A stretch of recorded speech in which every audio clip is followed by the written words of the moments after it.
Recently, I've been on a quest to try to finish every single Zelda game, in order to gain a better understanding of one of gaming's most seminal franchises. Eventually, the time came for me to revisit Ocarina of Time. I remembered the 3DS version being near flawless, but my circle pad broke 2 months ago, and all I had access to was my gaming laptop.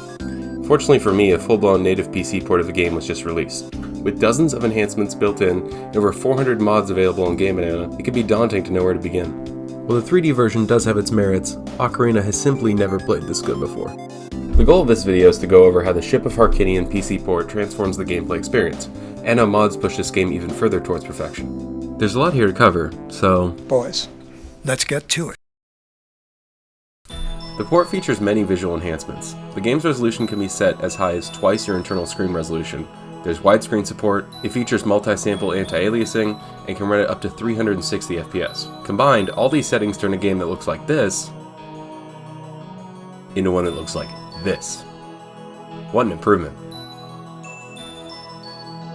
However, if you're an extreme purist, there is a built-in N64 mode under the Enhancements tab that renders the game at the original resolution and aspect ratio for that authentic feel. Everybody wins. It's worth mentioning that since the few pre-rendered environments Ocarina utilizes were never drawn in widescreen to begin with, there are some minor visual hiccups, such as Link running off the background for a few seconds, or objects being rendered outside the environment. However, this happens so rarely that it didn't really impact my immersion much. The draw distance can be drastically increased, with special settings to maintain a fade-in effect for the Kokiri, since it's actually part of their species' lore that they cannot be seen from far away. The letterbox effect applied to cutscenes and when the player centers the camera can now be disabled, allowing for a consistent aspect ratio. Link is now an animated model on the pause screen, with 15 unique animations to pick from. This particular addition reminds me a lot of the pause screens in the Kingdom Hearts games. It's a nice touch. The file select now displays every piece of info you could ever want it to. Rupees, items, medallions, songs, armor, skulltulas, it's all here. This makes playing the built-in randomizer much easier. Oh yeah, did I mention that? There's a built-in randomizer and a boss rush. Ganondorf's blood can now be restored to its original red color, just as God intended.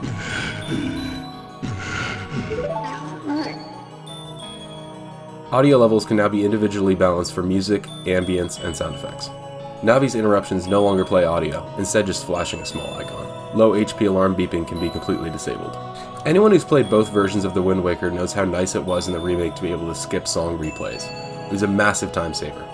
Well, this feature has now been implemented into Ocarina of Time in this port.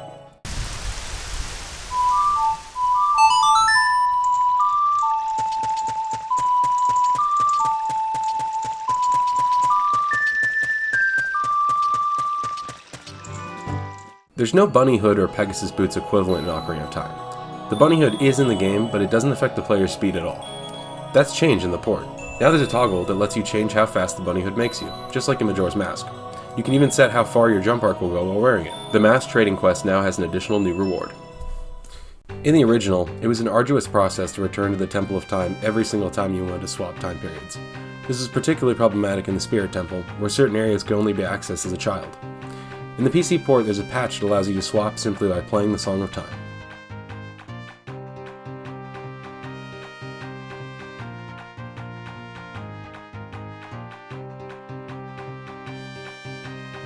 The right stick can now be used to control the camera manually, adding a whole new level of control and precision to the experience. Looking around corners, checking your blind spots, the benefits of this addition are too numerous to list. Every single button can be remapped. Note that the dead zone for both sticks is at 20% by default. This is to attempt to offset how sensitive modern analog sticks are in comparison to N64 pads.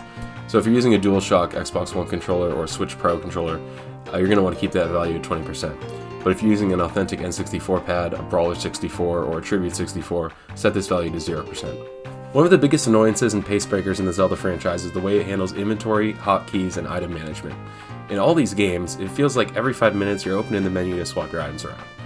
This port lets you put your items on the D-pad, creating 4 additional shortcuts and massively reducing menu usage across the entire game. I opened my menu like 3 times per dungeon. It was absolutely fantastic. Boots and tunics can now be assigned to an item shortcut, just like in the remake, making the Water Temple far less tedious. The hookshot has been given a colored reticle to convey when a shot will be successful. This is also the case for the bow and the slingshot. Text speed can be increased to up to 5 times the original speed. The text speed in Ocarina on N64 was absolutely abysmal, so this is an absolute must. There's also an option to completely skip all text with the B button. Similarly, block pushing and climbing speeds can be increased if you want. I personally crank that block pushing speed to max, but keep climbing at a comfortable +5. There's now an option when obtaining a new piece of gear to equip it immediately without visiting the menu. Item drops, fish, and bugs can now have their despawn cycles disabled, allowing them to persist until collected. Now it's time to talk about how the community has made this amazing port even better. First up is a really impressive one. The character models and textures from Ocarina of Time 3D have been backported to the original. While the overworld visuals aren't a one-to-one match due to differing world geometry, the character models are fully intact and behave just as you'd expect. The best part about this mod is that it comes in many parts, allowing the user to customize their preferred visual style. I decided to go with N64 environments, but 3DS characters, items, and NPC models. Oh man, my boy. My sweet, sweet boy. And if these aren't to your taste, there are plenty of full model replacements, such as Skylar Art's Twilight Princess Link. Back in 2020, there was a massive leak of the IQ version of Ocarina of Time online, including source code and high-resolution assets that had to be compressed to fit on the original cartridge. The Gigaleak 2 Pipe Bomb mod brings all these uncompressed images into the game itself, and the results speak for themselves. What a facelift. HD Buttons and Glyphs replaces the default pixelated button icons with HD assets. Clean HD Menu does the same thing, only for the menu backgrounds. And lastly, Restored Fire Temple theme brings back the original chanting in the track that was removed in later releases due to fear of religious controversy.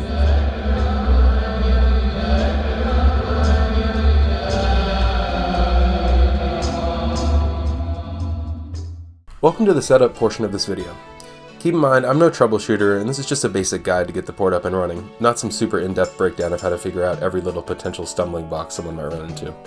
If you run into issues during this process, you're better off asking for help on the official Ship of Harkinian support channel on their Discord server, rather than commenting on my video. They can help you faster and better.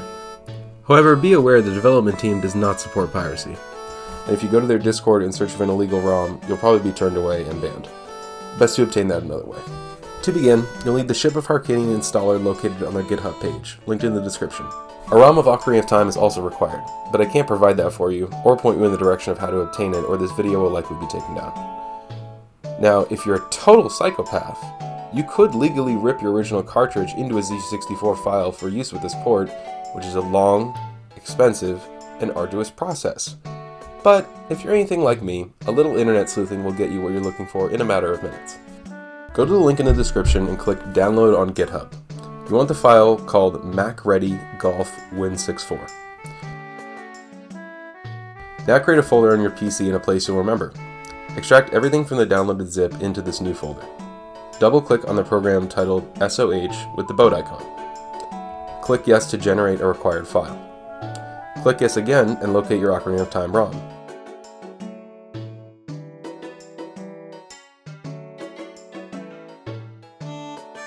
The installer will now begin the decompilation process, which takes about 30 seconds. After your ROM is extracted, a pop-up will ask you if you want to extract another. Click No. And you're done. It's that simple. To install mods, simply drag the OTR file you get from Game Banana into the mods folder. Also, make sure you turn on the Use Alternative Assets option located in the Graphics Enhancements drop-down menu. If you don't, visual mods will not load. Now I do want to come on here and say that I know at least one person who watches this video is probably going to try this port, and I want to preface it by saying there are some issues with it. The visuals are probably the biggest problem. Gameplay-wise, I didn't run into that many glitches. I did have a single crash, which funnily enough happened literally on the end credits, like when it says the end. Yeah, I got a crash there. But other than that, it's pretty stable. Every time I restart the game, I have to redetect my controller, which is like the last thing you want to do when you launch a game. I'm using BetterJoy because it doesn't seem to have native Pro Controller support, and it might be a problem with BetterJoy, but if you want to use a Pro Controller, which most people will, just be aware, every time you launch, you'll probably have to reconnect. It didn't happen every single time, but it happened enough to annoy me a little bit. The last thing I want to mention here is just that it doesn't have the quality of life the 3DS version does. Like, for example, in the Water Temple, by the switches, there's that little icon that says, like, oh, this is how high or low the water is going to go. And while I didn't expect them to implement those things, I do feel their absence. But that's not really a problem with Ship of Harkinian. It's just an issue with N64 Ocarina of Time. And the goal of this project wasn't really to implement all of the 3DS fixes. It was more just to port the N64 version to PC how it was. And I'd say they succeeded. It's an exceptional port. And it's way better than anything you're going to get on Switch Online. That's for sure. that service is dog shit. Anyways, I really appreciate you watching my shit. It means a lot to me.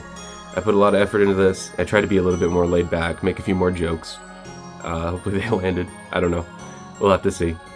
If you want, you can check out my previous video on Persona 5 if you care about mods. And otherwise, hope to see you in the next one. I wonder if she can tell I'm hard right now.